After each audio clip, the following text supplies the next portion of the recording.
New StarSector 0.96a patch will be soon coming out. By the way, new uploads will take longer as I have a new job. It takes some time. I also travel around, so I have less days for making videos. Now let's dive into the patch notes. Keep in mind I'm a bit rusty, so take everything with a bit grain of salt. On most of them I actually cannot comment on, as I don't know their effect until I play them. New story missions were added and new major events. I personally like the hostile activity major event. I see that you will get a major event before something horrible happens to your colonies or star systems, so you can prepare and decide what will you do with it. New hyperspace topography major event increases your knowledge around slipstreams and their effectiveness. Slipstream detection around colonies. Added also a planet killer hostile activity. Factions will now use mostly capital ships unique to their faction. New music. Commerce will add a bounty to your system when there's hostile activity. This is a huge change for me. Now when you press F11, you still see those things. From the patch onwards, prepare for more cinematic scenes, as the lines will no more be displayed. New missions Analyze Entity and Survey Planet were added, and I assume you will get more XP when you fight with only one ship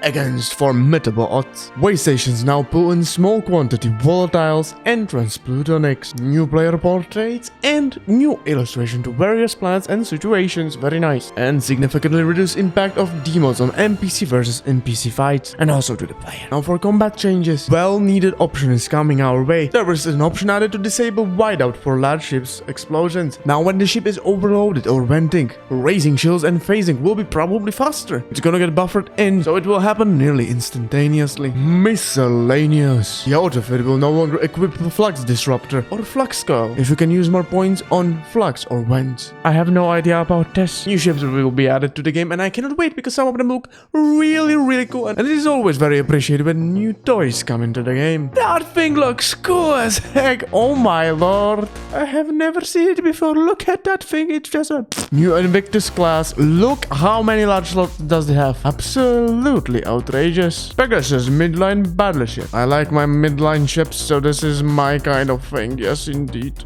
Now we have also some balance changes to the ships. I will look into those that I'm actually interested in and can talk about something. And first of all, send condolences to Apoge. The supply cost was increased to 20 from 18. It will be still very usable, especially for the large slot, but the biggest buff is coming to the Eagle. I already at this point enjoyed this ship, but apparently it needed some heavy buffing. Supply cost down by 4. That is already huge. Not only that, more flux dissipation, more speed, and it cost less. And I will be getting this thing because even the energy weapons were buffed, so this will work quite nicely with this ship. This is at least for me massive. Eradicator will be buffed. Decreased cost by 2. I already enjoyed this ship, so very nice. Legion is continuously getting buffed. Now has increased ordnance points, and 40 is a hefty amount. Conquest Sprite. I love my Conquest, so I will enjoy it heavily.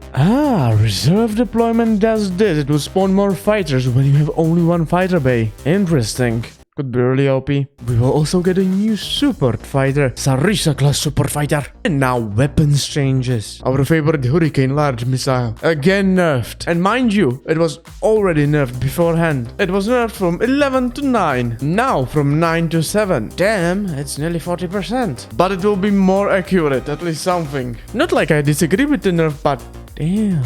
New weapons and missiles. I really like them. Look how cool they look. But that's the most important fact. If it looks cool, you will enjoy using it. New ammunition. Look at this. It looks so interesting. This is amazing because it's something new and it will be interesting to look at. New laser missile lineup, as we've seen before. This will be one of my favorites. Squall MLRS. Increased damage to shields, but overall damage decreased. Typhoon Reaper Launcher increased ammo, and Cyclone Reaper Launcher quite buffed. You can fire the sabos much faster. It will be smoother to use, and it should increase the performance. Hephaestus Assault Gun will have half recoil. I already really enjoyed this gun, but it sometimes gets overshadowed by more hard-hitting anti-armor guns. But what can I say, I already use it, so it will be even deadlier. New 2 weapons, available only from Lion's Guard. And now buffs for the energy weapons. I think they're super weak, not counting in the large weapons, but anything below, I think it's underpowered. But I'm not 100% sure how community feels about them. PD laser reduced cost from 5 to 4, lovely. Burst PD laser also decreased ordnance points. Heavy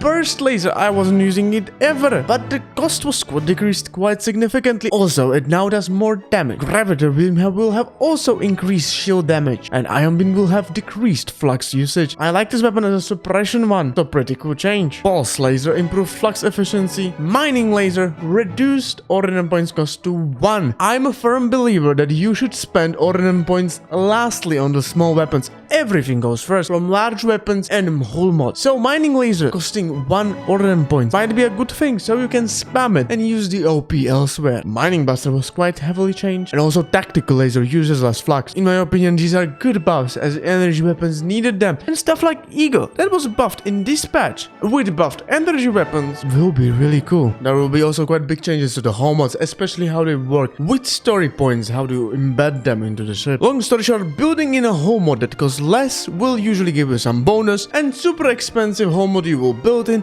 will have some penalties. Personally, I found rewarding people for building in small hull mods quite interesting and fun concept. Not 100% sure about the punishment for the more expensive hull mods, and I am absolutely blurry what the hell is happening. But yes, embedding expensive hull mods is really OP, so it makes sense. Also, say goodbye to the bonus XP if you use this on a capital ship. And we have a new hull mod, defensive targeting array. Fighters you have will have increased damage versus missiles and other fighters by 50%. Fighters, however, won't roam, so you will be only defended. I don't have to tell you, this is super strong with certain defensive fighters playstyle. But how can I know, as I usually use offensive strategies? More new hull mods, missile autoloader reloads small missiles weapons only a limited number of times out of shared pool. Naturally, it seems super strong when you use it on a ship with many small missile slots. No! Sadly, it doesn't affect stuff like a small hybrid turret. I'm crying myself to sleep with my modded pandemonium. Big buffs to integrated point defense AI, significantly reduced cost. You will also ignore flares and deal 50% bonus damage to missiles. Yeah, I'm so sad about the missiles, damn it. Shield Chan and makeshift shield generator are now incompatible with each other. The AI never sleeps, and also it is being improved on every day.